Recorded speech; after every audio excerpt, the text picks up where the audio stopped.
must be acid resistant in order for you to be able to work on the battery.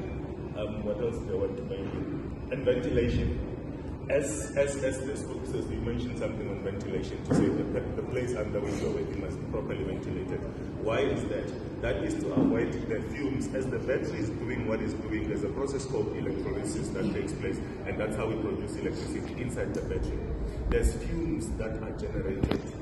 So we may not feel them now, we may not be able to smell them now, and you may not smell them in your car. But if you're working in a very small confined space, eventually the buildup of gases will be felt, you will be able to smell them, and they will be toxic and dangerous to you.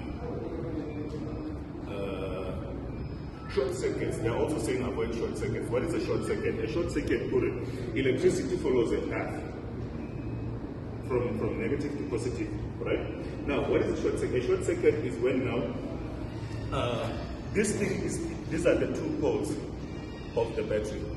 So this is a battery casing. The casing, obviously we all know suitcases. We put things inside there. So we put the components of the battery inside the casing, and then these two that are appearing here are the poles of the battery. These are not the terminals, but these are the poles. On the poles we connect the terminals. All right. So what this is meant to do, it's meant to say it's a power source. You said again. So what do you do with the power source?